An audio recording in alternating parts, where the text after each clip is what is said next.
Okay, welcome आप सभी का। चलिए सबसे पहले बात करते हैं क्वेश्चन नंबर 101 कि फेरी रिंग्स फंगस जो है उनमें फेरी रिंग्स अपन को मिलती हैं। जहाँ पे अपन ग्राउंड पे देखते हैं तो जो बेसिडियोकार्प हैं वो हमें एक रिंग के अंदर लगे हुए दिखते हैं, इसको अपन फेरी रिंग बोलते हैं। तो कौन से फंजाई हैं जिनमें अपन को फेरी रिंग मिलती है? तो देखो, अगेरिकस में भी मिलती है और अमानिटा की स्पीसीज में भी मिलती है, तो दोनों ही सही आंसर हैं। तो थोड़ा सा आप इस चीज़ को ध्यान देंगे कि अगेरिकस के कॉमनली पढ़ते हैं, अमानिटा भी क्या है कि डेडली पॉइजनस मशरूम के रूप में जानते हैं अपन। तो फेरी रिंग है वो अगेरिकस अमानिटा दोनों में मिलती है, तो दोनों ही यहाँ पे करेक्ट है। 102 में था कि हेट्रोथेलिज्म जो है ना इन फंजाई इज कंसर्न्ड विद, कि उसका कनेक्शन किससे है। तो हेट्रोथेलिज्म में क्या होता है कि जैसे जायगोमाइसीट के मेंबर्स होते हैं उसमें क्या होता है कि एक प्लस स्ट्रेन के हाइफे होते हैं, दूसरे माइनस वाले के होते हैं। जब तक वो दोनों के अंदर मैचिंग नहीं होती है, मैटिंग नहीं होती है, तब तक यहाँ पे जो जाइगोस्पोर्स हैं उनकी फॉर्मेशन नहीं होती है। तो जाइगोस्पोर्स की फॉर्मेशन कब होती है? जब अपोजिट स्ट्रेन के माइसीलिया हैं उनके जो प्रोगैमेटेंजिया है वो कॉपुलेशन में जाते हैं। तो हेट्रोथेलिज्म का कनेक्शन है सेक्सुअल कंपैटिबिलिटी। ये प्लस वाले के साथ इनकम्पैटिबल है, माइनस वाले के साथ इनकम्पैटिबल होता है। तो कंपैटिबिलिटी का मतलब हो गया एक प्लस वाला होना चाहिए, एक माइनस वाला होना चाहिए। तो बाकी रेंज ऑफ इन सब से कोई मतलब नहीं है, सेक्सुअल कंपैटिबिलिटी से जुड़ा हुआ इश्यू था। 103 में था कि कंसिडर द असर्टेशन की एंड रीजन, और फिर आपको करेक्ट देना था। देखो असर्टेशन में लिखा हुआ है, कथन क्या है कि द हाइफे ऑफ द हाइटिंग नेट है ना, हाइटिंग नेट जहाँ पे एक्टोमाइकोराइजा होती है उसमें बनता है, डू नॉट फॉर्म होस्टोरिया। तो ये तो एक्टो वाले हैं, तो वो सराउंडिंग वाले जो सेल्स होते हैं सुपरफिशियल सेल वहीं तक एक्सटेंड करते हैं। तो इंटरनल होते हैं उनके अंदर, तो जैसे एंडो हैं, तो एंडोट्रॉफिक के अंदर तो क्या है कि वहाँ पे आर्बस्क्यूल्स भी बनते हैं, फिंगर लाइक प्रोजेक्शंस, आर्बिक्यूल्स, वेसाइकल्स भी बनती हैं। तो जो वैम फंजाई हैं वो तो हैं एंडो के एग्जाम्पल, तो उनमें तो ये सब बनते हैं। एक्टो के अंदर केवल बाहर जो क्लेफ्ट है वो बनता है, जाल बनता है माइसीलिया का, उसमें होस्टोरिया नहीं होते हैं। ठीक है, अब देखो दोनों चीज़ें अलग अलग हैं, ये एक्टो का मैटर है, ये एंडो का मैटर है। देखो A is correct but R is incorrect, तो बात तो एंडो के हिसाब से सही है, मैटर तो दोनों ही सही है। हाँ, तो ये ऑप्शन नहीं हो सकता। ए इज़ इनकरेक्ट, कोई ये तो है ही नहीं, दोनों सही हैं तो ये तो अपन करेंगे ही नहीं। Both A and B are correct, very good, and R is the correct explanation. अब आर जो है ना वो एंडो के लिए जो कहा गया है वो एक्टो से कनेक्ट नहीं होता, उसका कोई एक्सप्लेनेशन थोड़ी ना है। तो अपन क्या बोलेंगे कि A and R are correct and R is not the explanation for the A. तो ऑप्शन 4 अपन को करेक्ट करना था।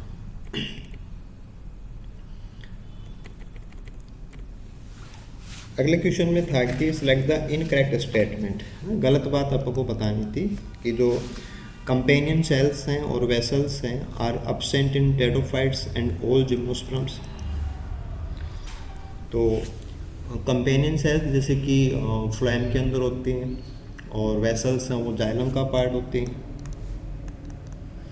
Are absent in pteridophytes and all gymnosperms. तो देखो क्या है कि जैसे ओल जिम्नोस्पर्म की बात करेंगे तो थोड़ा सा मैटर ये होता है कि जो एडवांस जिम्नोस्पर्म्स हैं जिसमें निटेल्स आते हैं, जिसमें इफेड्रा वेल्विस चैनिडम आते हैं, उसके अंदर हालांकि 2 वेसल्स तो नहीं होती हैं बट वेसल लाइक स्ट्रक्चर्स वो पाई जाती हैं। तो एक बार आप इसको होल्ड कीजिए कि बाकी ऑप्शंस के अकॉर्डिंग ये सही है गलत है, फिर आप उसको जज करेंगे। देखो सीलेटेड स्पर्म्स, जैसे कि आप साइकस की बात करते हैं तो टॉप शेप्ड होता है, उसमें सीलिया बैंड्स होते हैं। टेरोफाइट्स उसमें तो स्पर्मेटोजोइड्स होते ही हैं। तो जो मोटाइल कंडीशन है वो साइकस जिंगो इनमें मिलती है, टेरोफाइट में मिलती है, ये बात तो सही है। Heterospory is present in both pteridophytes and gymnosperms. अब देखो हेटेरोस्पोरी के कुछ एग्जांपल्स हैं, टेरोफाइट में कुछ होमोस्पोरस भी होते हैं और कुछ हेटेरो भी होते हैं। तो हेटेरो मिलती तो है ही, तो ऑब्वियसली ये अपन करेक्ट ही करेंगे, है ना। जिम्नोस्पर्म तो सारे हेटेरोस्पोरस होते हैं बट टेट्रो के अंदर होमो एंड हेटेरो दोनों होते हैं, बट ये कह रहे हैं कि हेटेरोस्पोरी प्रेजेंट, तो प्रेजेंट तो है ही, तो ये भी अपन को सही करना पड़ेगा। फिर तक कि गैमेटोफिटिक जनरेशन जो होती है is dependent upon sporophyte. Sporophyte का मतलब जैसे मैन बॉडी होती है ना, इन बोथ टेडोफाइट्स एंड जिम्नोस्पर्म। तो टेडोफाइट और जिम्नोस्पर्म के अंदर मैन बॉडी है वो 2n होती है। अब 2n के ऊपर जो गैमेटोफिटिक जनरेशन है उसको अपन यहाँ पे क्या है कि कई बार प्रोथेलस बोलते हैं, है ना, इसको प्रोथेलस बोलते हैं। तो इन केस ऑफ टेडोफाइट जो प्रोथेलस है वो कम्प्लीटली फ्री होता है, डिपेंडेंट नहीं होता है। तो डिपेंडेंसी जो है वो गलत है यहाँ पे ना, टोटली डिपेंड नहीं है, वो टोटली फ्री होता है। तो इनकरेक्ट स्टेटमेंट अगर अपन को बताना हो तो थोड़ा सा क्या है कि भाई डिटेल्स को तो फिर अपन एक्सक्लूड करेंगे कि आरपीसी के स्टैंडर्ड को मानते हुए कि चलो ठीक है वो जिम्नोस्पर्म में एब्सेंट मान रहा है, तो उस चीज़ को थोड़ा सा यहाँ पे अपन कंसिडर करेंगे। तो ऑल जो गलत बात है वो तो ऑप्शन 4 में रहने वाली है। 105 में था कि which of the following order, है ना, of the gymnosperm is placed under phyllospermae. तो देखो फिल्लो का मतलब होता है लीफ और स्पर्मी का मतलब होता है सीड। तो ऐसे पौधे जिनमें पत्तियों पे बीज बनते हैं, पत्तियों पे जो फ्रक्टिफिकेशन है वो बनते हैं, तो उनको अपन टेरिडोस्पर्मेल्स बोलते हैं, है ना। इन पौधों के अंदर जो लीफ लाइक स्ट्रक्चर्स हैं उन्हीं के ऊपर जो स्पोरेंजिया हैं ग्रुप्स के अंदर सीड्स हैं। टेरिडोस्पर्मेल्स में तो क्या है कि पत्ती के ऊपर बीज बनेंगे, है ना। तो राइट आंसर जो अपन को करना है वो यहाँ पे रहेगा टेरिडोस्पर्मेल्स। तो थोड़ा सा आपको क्या था कि यहाँ से देखना था कि फिल्लो का मतलब लीफ से होता है और स्पर्मे का मतलब सीड से होता है। तो साइकेडेल्स के अंदर तो क्या है कि मेगास्पोरोफिल होती है ना, जिंगो में भी ऐसा ही है, तो यहाँ पे नहीं है। तो प्रिमिटिव कंडीशन है उसमें मिलता है, तो वो टेरिडोस्पर्मेल्स हैं। 106 की बात करते हैं। ये था कि which of the following gymnosperm is a parasite. Parasitic gymnosperm अपन को बताना है। तो ये एग्जांपल आपको ध्यान देना है कि जो नीटम की स्पीसीज है, नीटम ट्राइनर, ये पैरासिटिक प्लांट होता है, पैरासिटिक स्पीसीज होती है नीटम की। हालांकि सारे नीटम पैरासिटिक नहीं होते हैं, बट नीटम ट्राइनर जो है वो पैरासिटिक का एग्जाम्पल है। 107 में था कि abundant deposits of phlobaphene are present in which regions of the psilotum rhizome. देखो इनका जो कनेक्शन होता है ये एक्चुअल में डार्क पिगमेंट्स होते हैं, डार्क ब्राउन पिगमेंट्स होते हैं जो कि टैनिन के ऑक्सीडेशन से बनते हैं। टैनिन के ऑक्सीडेशन का प्रोडक्ट होता है। तो ये एक्चुअल में जो इनर कॉर्टेक्स है उसके कंपोनेंट्स होते हैं कि इनर कॉर्टेक्स के अंदर ये चीज़ें हैं वो आपको साइलोटम के अंदर देखने को मिलती हैं। साइलोटम के आउटर कॉर्टेक्स के अंदर माइकोराइजा मिलता है। तो थोड़ा सा ये भी आप ध्यान दे सकते हैं, कई बार क्वेश्चन से भी दूसरा क्वेश्चन डिजाइन होता है। 108 की बात करते हैं कि राइजोफोर जो होता है ना, जैसे सिलेजिनेला का अपन थैलस लेते हैं तो उसमें जैसे ये ब्रांचेज होती हैं और ब्रांचेस के नीचे कुछ धागे से निकले रहते हैं, फिर उनसे राइजोइड्स निकलते हैं। तो ये जो स्ट्रक्चर्स होते हैं इनको अपन राइजोफोर बोलते हैं। उसकी बात हो रही है यहाँ पे ना। तो राइजोफोर इज एन ऑर्गन सुई जेनरिस। तो सुई जेनरिस का मतलब होता है यूनिक ऑर्गन जो होता है ना, was state by the home. तो ये जो ट्रम है वो किन्होंने दिया था ये पूछा जा रहा है। तो एक्चुअल में ट्रम है वो तो बोवर एंड गोबेल का दिया हुआ है और इसका मतलब ये होता है कि ये एक यूनिक स्ट्रक्चर है ना, नॉट ए मॉडिफाइड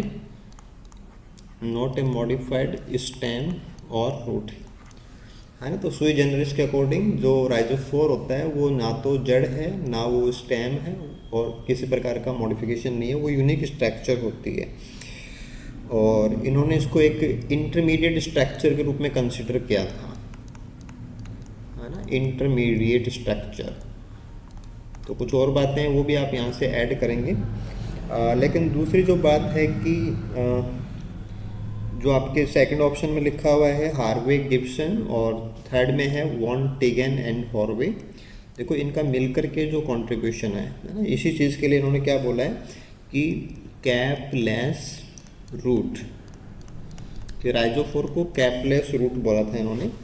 और ब्रुचमैन एंड वर्डसेल के अकॉर्डिंग ये क्या है, ये है एक लीफलेस सूट, लीफलेस सूट।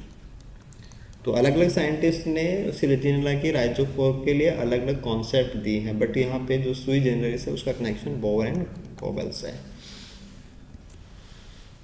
109 में था कि रेजिन ऑब्टेन्ड फ्रॉम एबिज बाल्सामिया। तो एबिज की जो स्पीसीज है एबिज बाल्सामिया, उससे अपन जो परमानेंट स्लाइड बनाने के लिए जो रेजिन होता है ना, कनाडा बाल्सम, वो प्राप्त करते हैं। तो इकोनॉमिक इंपॉर्टेंस ऑफ जिम्नोस्पर्म से एक क्वेश्चन था। देन था कि which of the following statement is not true. Ephedra के लिए गलत बात बतानी है, फॉल्स बताना है इफेड्रा के लिए, है ना। देखो 2 prothallial cells are present in the male gametophyte, तो उसमें 2 ही बनती हैं, सही बात है। नोडल डायफ्राम इज प्रेजेंट, तो जो लीव्स होती हैं, जो आपका सॉरी जो नोडल पार्ट होता है, जो जॉइंटेड स्टेम होता है, तो वहाँ पे नोडल डायफ्राम वो प्रेजेंट होता है। फिर था कि leaves are reduced and bear parallel venation, तो उनमें पैरेलल वेनेशन जैसा कुछ नहीं होता है। साइज तो बहुत रिड्यूस होती है, डेसिडियस भी होते हैं, बट पैरेलल वेनेशन नहीं होता है, तो गलत बात तो यही है। स्टोमेटल डेवलपमेंट इज सिंडेटोचिलिक, तो इफेड्रा के जो स्टोमेटा होते हैं वो सिंडेटोचिलिक के होते हैं। देखो सिंडेटोचिलिक का मतलब होता है कि गार्ड सेल और सब्सिडियरी सेल्स जो होती हैं स्टोमेटा को बनाने वाली, वो अगर सेम मदर सेल से बनती हैं, सेम मदर सेल, तो अपन उसको सिंडेटो, सिन का मतलब फ्यूज, एक ही है ना, उससे मतलब होता है। ओके, क्वेश्चन 111 की बात करते हैं कि 5 नीडल्स, है ना, ऐसी पाइनस की स्पीसीज जिसमें 5 नीडल्स हों, है ना, क्योंकि जो स्पर होता है उसमें नीडल्स हों निकलते हैं। तो नीडल्स के अकॉर्डिंग ट्राईफोलिएट, है ना, पेंटा, मोनो, ऐसे टर्म्स होते हैं। तो यहाँ पे 5 को लेके पूछा गया कौन सी स्पीसीज है पाइनस की, है ना। देखो जो मोंटाना है उसमें तो 2 नीडल्स होती हैं, इसको अपन माउंटेन पाइन के नाम से भी जानते हैं। जो वेल्सियाना है उसको हिमालयन वाइट पाइन के नाम से जानते हैं।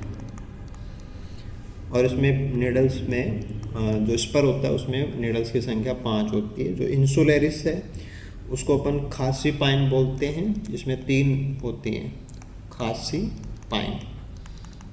और जो मर्कुसी है ये मर्कस पाइन भी इसको बोलते हैं, इसमें भी 3 ही होते हैं।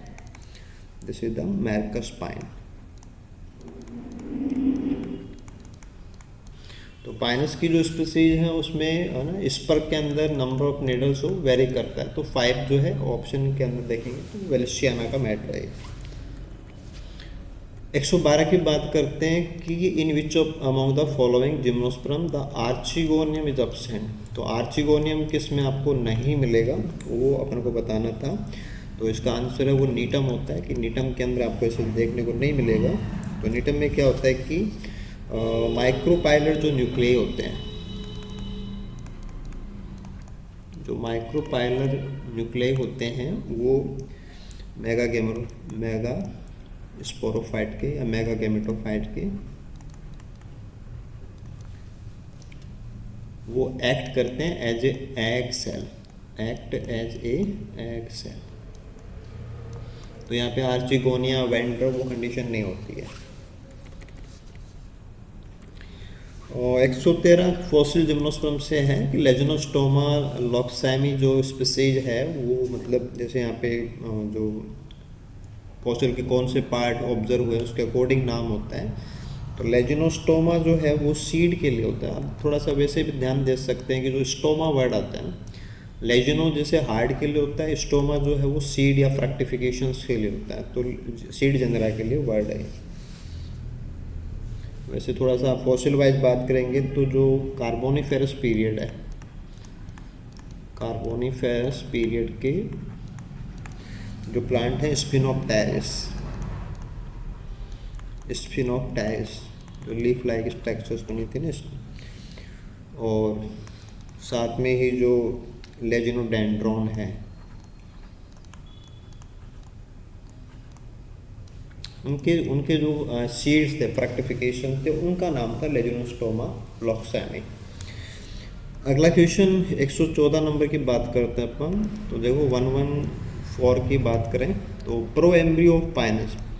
देखो जिम्नोस्पर्म्स के अंदर जो एम्ब्रियोलॉजी है वो बहुत स्पेशल होती है। क्लीवेज पॉलीएम्ब्रियोनी यहाँ का एक कॉमन फीचर होता है। पाइनस के अंदर तो क्लीवेज पॉलीएम्ब्रियोनी है वो पीक अवस्था पे होती है। तो यहाँ पे अलग अलग टायर्स बनते हैं और उन टायर्स के अंदर 4 टायर्स होते हैं, 4x4, तो 16 सेल्स होती हैं।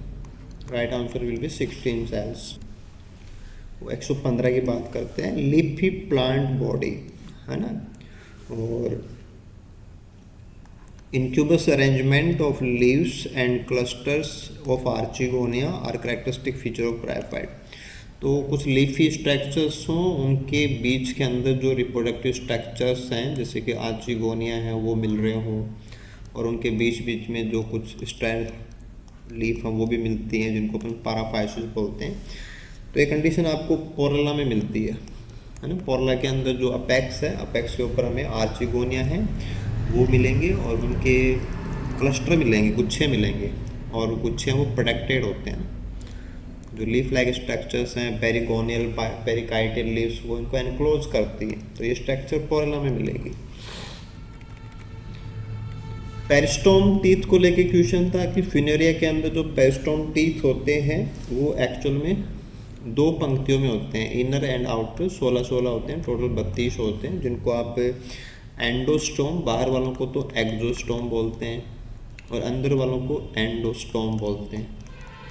तो स्पोर के डिस्पर्सन के अंदर इनका मेन काम होता है और ये काइटिन के बने हुए होते हैं। नेक्स्ट था 117 नंबर कि late Palaeozoic era is regarded as the, तो इसको अपन एज ऑफ टेरिडोफाइट्स के नाम से जानते हैं, एज ऑफ टेरिडोफाइट्स।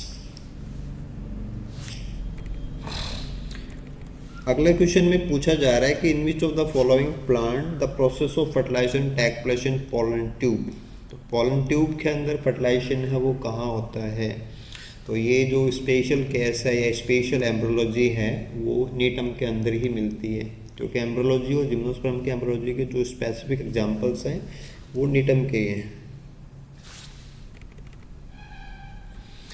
119 की बात करते हैं कि which of the following type of fossils are the most suitable, सबसे उपयुक्त for the study of structural details of fossilize plant. तो ये होता है आपका पेट्रिफिकेशन। पेट्रिफिकेशन का मतलब होता है कि किसी भी फॉसिल के अंदर जो बाहर के मिनरल्स हैं वो पेट्रीफाइड हो जाते हैं और वो पूरी स्ट्रक्चर से वो इंटैक्टली जमा हो जाती है, जैसे अंदर पत्थर जैसा कुछ बन गया हो तो डिटेल सारी सुरक्षित होती है। तो पेट्रिफिकेशन सबसे करेक्ट होता है, जिसमें डिटेल्स वो सारी प्रिजर्व होती हैं। 120 नंबर में था कि name of the species of ephedra found in Rajasthan. तो सिंपल सी बात थी कि इफेड्रा फोलेटा जो है वो राजस्थान का जो सैंडी एरिया है उसमें अपन को आराम से मिल जाता है। और बाकी जो सेक्सीटेलिस है, जिरार्डियाना है, इंटरमीडिया है, ये सब माउंटेनियस स्पीसीज हैं, हाई एल्टीट्यूड स्पीसीज हैं, माउंटेनियस स्पीसीज हैं। आर यूनाइटेड कि जो एंथर्स हैं वो तो जुड़े हुए होते हैं, एंथर्स हैं ना वो तो जुड़े हुए होते हैं, एंड फिलामेंट्स हैं उनके फ्री होते हैं। तो ये जो कंडीशंस होती है ये एस्ट्रेसी में पाई जाती है और इसको अपन सिनजेनेसिस कंडीशन बोलते हैं। 128 में था कि 20th इंटरनेशनल बॉटनिकल कांग्रेस है ना, जो जुलाई 2024 में हुई थी, वो कहाँ पे हुई थी। तो इसका लोकेशन था मैड्रिड, स्पेन। और अगला क्वेश्चन 129 नंबर कि नॉमेनक्लेचर वाइज जो सब फैमिली है ना, सब फैमिली के लिए अपन कौन सा सफिक्स काम में लेते हैं, तो होता है ओईडी है ना। एसी जो है वो तो फैमिली के लिए होता है और एनी जो है वो सब ऑर्डर के लिए होता है।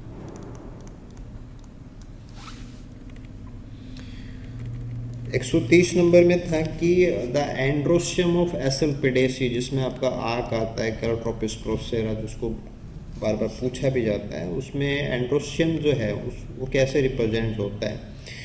देखो एंड्रोशियम को रिप्रेजेंट करने के जो टेक्निकल टर्म होता है पॉलिनेरियम। पॉलिनेरियम के अंदर क्या क्या होता है वो थोड़ा सा देखना। इसमें होता है पॉलिनिया प्लस ट्रांसलेटर प्लस कार्पस्कुलम। तो तीनों को मिलाकर के जो स्ट्रक्चर बनती है वो एक्चुअल में एंडोसोम को रिप्रेजेंट करती है। तो कंपाउंड पोलन जो पोलिनिया होते हैं जिसको अपन मैसुली भी बोलते हैं। तो कंपाउंड पोलन मैसुली ट्रांसलेटर तो पार्ट्स हैं उसके ना, कंप्लीट जो है पोलिनिया मैसुली ट्रांसलेटर और कार्पस्कुलम सबको मिलाकर के एंडोसोम बनता है। ये हर्बेरियम शीट की साइज को लेके क्वेश्चन था, तो ऑप्शन नंबर 3 में जो दिया हुआ है 11.5 एंड 16.5 इंचेस, करेक्ट वन यही होगा। 132 में था कि which of the following fruit is develop from try carpellary, जिसमें नंबर ऑफ कार्पेल 3 हो, तीनों जुड़ी हुई हो और इन्फीरियर ओवरी हो, तो 3 कार्पेल जुड़ी हुई हो ऐसी कंडीशन। तो जैसे अपन कुकुरबिट्स की बात करते हैं ना, ककड़ी हो, खीरा हो, उन सब में ऐसा ही कंडीशन होता है, दैट इज द पीपो। ऐसा जो फ्रूट बनता है उसको अपन पीपो बोलते हैं। स्पीसीज ऑफ एनिमोन है ना, एनिमोन रेननकुलेसी का पौधा है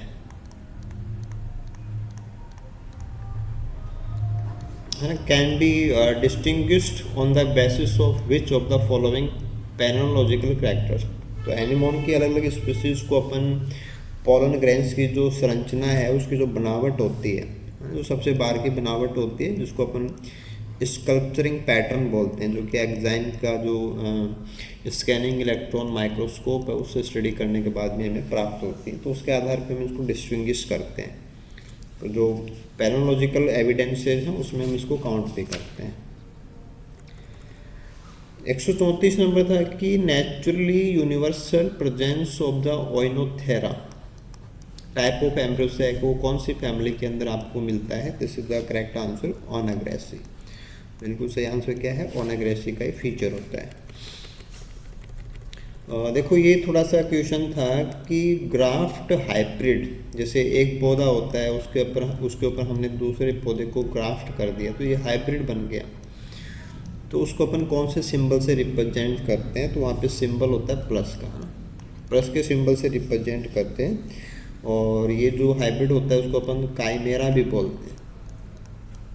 जो मिक्सिंग होता है उसके लिए काइमेरा वर्ड काम में आता है। जैसे मान लो कहीं भी आपको ऐसा ग्राफ्टिंग होगा, प्लांट ए लिया सपोज आपने और प्लांट बी लिया, उनके बीच में ग्राफ्टिंग की, तो निशान जो होता है बीच में वो प्लस का लगता है। बस ये क्वेश्चन पूछा था।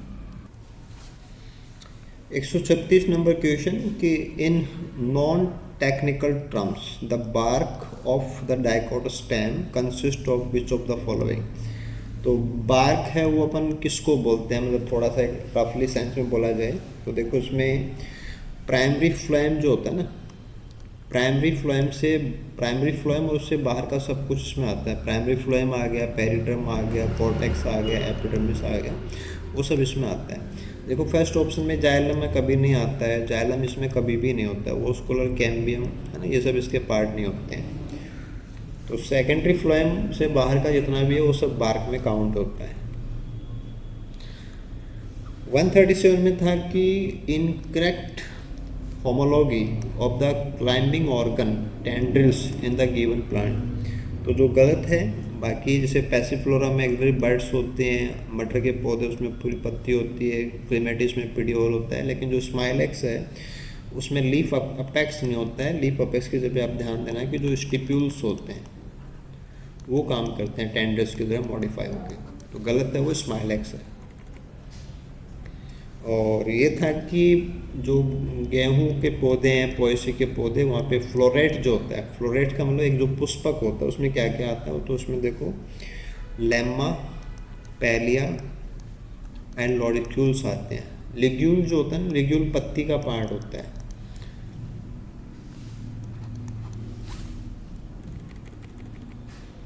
और ये भी सेम वहीं से क्वेश्चन है कि equivalent technical term for tepal.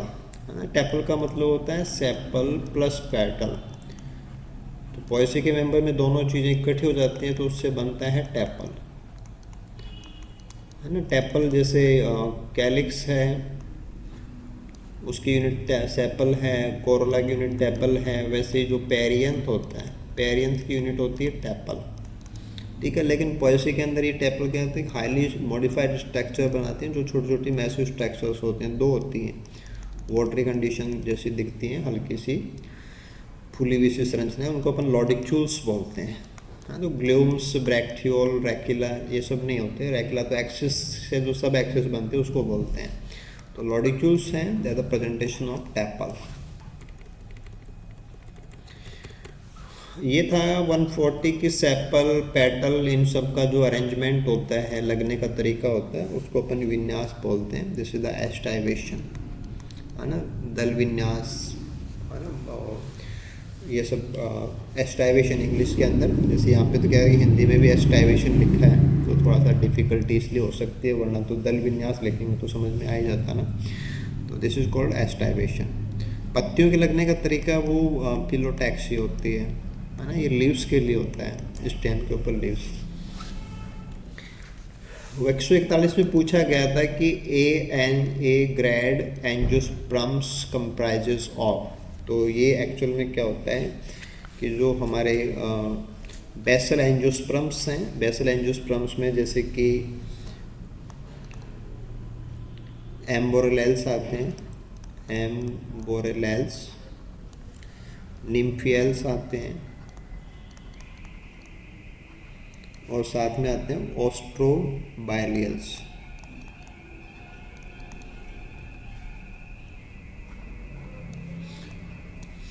तो वहाँ से नाम आता है ए। तो इसमें basal angiosperms plus magnoliids and eudicots, ये सब मिलके इसको बनाते हैं। This is the third option. 142 में था इनकरेक्ट स्टेटमेंट, गलत स्टेटमेंट बताना, इनकरेक्ट। ठीक है, देखो, mitochondria and endoplasmic reticulum are well developed in the cells of meristem. तो मेरिस्टेम सेल्स के अंदर ये वेल डेवलप्ड नहीं होती, क्योंकि वहाँ पे जो सेल्स हैं वो फास्टली डिवाइड कर रही होती हैं, तो वहाँ पे जो ऑर्गेनली है वो ज़्यादा डेवलप नहीं होते हैं। तो गलत तो यही है। इंटरसेलुलर स्पेस एब्सेंट मेरिस्टेम में, ये बात सही है।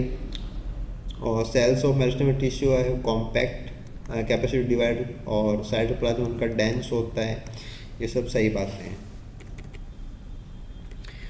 एक्वेटिक स्पीसीज ऑफ फ्रेननकुलस है ना, उसमें जैसे पानी के नीचे की पत्तियां हैं वो अलग प्रकार की होती हैं, उसमें काफ़ी सारा डिसेक्शन होता है, और ऊपर की पत्तियां हैं वो डिफरेंट प्रकार की होती हैं, कम डिसेक्शन वाली होती हैं। तो वो हेटेरोफिली का एग्जाम्पल होता है कि हेटेरोफिली इन द सबमर्ज्ड लीव्स, क्योंकि पानी के अंदर जो बहाव है उससे अडेप्ट होने के लिए इसके अंदर ये चीज़ें अपन को मिलती हैं। 144 की carpels are not completely closed, ये प्रिमिटिव एंजियोस्पर्म का क्वेश्चन है। तो जो ड्राइमिस है, ड्राइमिस के अंदर ये कंडीशन अपन को देखने को मिलती है, जो कि कॉन डुप्लीकेट कंडीशन होती है। ड्राइमिस विंट्रेसी का पौधा है, विंट्रेसी के प्रिमिटिव एंजियोस्पर्म्स हैं, जहाँ पे आपने बुक में डायग्राम भी देखा होगा कि जो कार्पेल्स हैं वो कॉन डुप्लीकेट कंडीशन होती है, ऐसा कुछ डायग्राम आता है जिसमें ये कुछ पूरी फ्यूज नहीं होती है। हालांकि मुड़ी भी जरूर होती हैं कार्पेल, लेकिन फ्यूज नहीं होती। इसको अपन बोलते हैं कॉन डुप्लीकेट कंडीशन। तो कॉन डुप्लीकेट कार्पेल के नाम से भी क्वेश्चन आ सकता है, यहाँ पे तो डायरेक्टली नॉट फ्यूज पूछा गया था ना, तो आंसर इज ड्राइमिस। 145 की बात करते हैं कि which of the following statement is not true for the family winteraceae, है ना। Well develop vessels are found in xylem, primitive के अंदर तो होता ही नहीं है, गलत बात तो यही है। और हाई पैलियोप्लॉइडीज में रिपोर्टेड है, स्टेमन्स हैं प्रिमिटिव होते हैं, कार्पेल्स हैं कॉन डुप्लीकेट कंडीशन, अभी बात की, प्रिमिटिव कंडीशन में ही आता है। 146 नंबर क्वेश्चन में था कि लैकुनर कोलेनकाइमा जो होता है वो आपको कहाँ मिलेगा। देखो, लैकुनर कोलेनकाइमा का मतलब होता है कोलेनकाइमा जिसके अंदर इंटरसेलुलर स्पेस होते हैं, इंटरसेलुलर स्पेस वाला जो कोलेनकाइमा होता है उसको अपन लैकुनर बोलते हैं। तो ये अपन को जो मॉन्स्टेरा है उसकी एरियल रूट्स का एक क्लासिकल एग्जाम्पल होता है कि वहाँ अपन को देखने को मिलेगा। 147 की बात की जाए कि which of the following tissue is plants provide tensile strength, जो तनन सामर्थ्य होती है वो कौन सा होता है। देखो, स्क्लेरेनकाइमा तो हार्ड हो जाता है ना, इससे जो तनन सामर्थ्य वो नहीं आती, हार्डनेस आती है। एरनकाइमा है वो एरेशन के काम आता है, बायोन्सी के काम आता है। पेरेनकाइमा वो ग्राउंड फिलिंग के काम आता है। कोलनकाइमा है ये मतलब जो तोड़ना मरोड़ना जो होता है ना, जहाँ पे स्ट्रेंथ टेंसिल वाली काम में आती है, वहाँ पे कोलनकाइमा होता है। तो right answer will B fourth one. 148 number question था कि select the incorrect pair from the following. देखो हाइड्रोथॉट्स जो कि जलरंध्र होते हैं, सबमर्ज हाइड्रोफाइट्स में तो ये क्यों ही होंगे, जो पानी के अंदर जो जलोद्भिद होते हैं उनमें तो हाइड्रोथॉट्स क्यों होंगे, ऐसा तो कुछ होता ही नहीं है। और लेंटिसेल्स वो पेरिड्रम के अंदर हो सकती हैं जो, हालांकि लेंटिसेल्स वो वातरंध्र होते हैं, तो वातरंध्र देखा जाए तो जैसे पेरिड्रम में ज़्यादा सूटेबल तो नहीं है, वो तो जैसे सॉफ्ट पार्ट्स उन्हीं में होता है, बट फिर भी अपन ले सकते हैं कि हाँ कुछ सेल्स हैं जिनमें सुबेरिन का जमाव नहीं होता, वहाँ से एरेशन के काम हो जाते हैं। बुलिफॉर्म सेल्स जो कि मोटर सेल्स होती हैं, पत्तियों के रोलिंग में भी काम आती हैं, बाजरे की पत्तियाँ रोल हो जाती हैं डिहाइड्रेशन जब होता है तो वहाँ पे आइसो बायलेटरल लीव्स होती हैं, ये बात सही है। जाइलम की मेनली वेसल्स के अंदर पेरेनकाइमा सेल्स हैं वो वर्दी करके उसको अवरुद्ध कर देते हैं, उसको अपन टाइलोसिस कैविटेशन बोलते हैं, ये भी सही बात है। तो इनकरेक्ट तो ये कि जो पानी के अंदर के पौधे हैं उनमें जलरंध्र नहीं होते हैं, है ना। जलरंध्र हैं वो जो ग्रासेज हैं मेनली उनकी पत्तियों के जो टिप्स हैं वहाँ पाए जाते हैं, तो गलत बताना था, ऑप्शन फर्स्ट होगा। 149 नंबर क्वेश्चन में था कि cork cells are impervious to water, कि पानी उनमें से आर पार नहीं जा सकता क्योंकि उनमें सुबेरिन पाया जाता है। तो कॉर्क सेल्स हैं वो सुबेरिन की वजह से ही डेड हो जाती है। और हालांकि कॉर्क में कुछ सेल्स ऐसी होती हैं जिनमें सुबेरिन अब्सेंट होता है, जिनमें सुबेरिन अब्सेंट होता है उसको अपन बोलते हैं फेलोइड सेल्स, जो मेनली जो एरेशन होता है उसके काम आते हैं, जो गैसेस एक्सचेंज होता है उसके काम आते हैं। और क्वेश्चन नंबर 150 में ये मेरिस्टेम से क्वेश्चन था कि which of the following statement is not correct, है ना, फॉल्स बताना है। फॉर द क्यूसेंट सेंटर, तो जड़ों के अंदर क्यूसेंट सेंटर होता है जो एपिकल मेरिस्टेम होता है, एपिकल मेरिस्टेम के पीछे, है ना, एपिकल मेरिस्टेम के पीछे यहाँ पे क्यूसेंट जोन होता है, तो उसको लेके क्वेश्चन था कि the cells of quiescent centre are susceptible to irradiation, है ना, कि वो इरेडिएशन को लेके ससेप्टेबल होते हैं, ऐसा कुछ नहीं, क्योंकि वो तो ग्राउंड के अंदर या सॉइल के अंदर जा रहे होते हैं, तो ये तो गलत बात ही है। तो गलत बात अपन को बतानी थी। सैप जो है लगभग हेमिस्फेरिकल होता है, आधे चांद जैसा होता है। कॉन्सेप्ट ऑफ क्यूसेंट सेंटर है वो जो आपका प्लांट है वीसिया, है ना, वीसिया के प्लांट्स के अंदर जो रूट्स में ऑटो रेडियोग्राफी हुई थी उसी से इसका पता चला था सबसे पहले। और रूट कैप और एक्टिव मेरिस्टेम और रूट कैप उसके बीच में पाया जाता है, ये बात भी सही है। तो इरेडिएशन को लेके ससेप्टेबल होते हैं ऐसा कुछ नहीं है, क्योंकि ये कहाँ मिलते हैं आपको, लोअर जो अंडरग्राउंड पार्ट्स हैं वहाँ पे मिलते हैं।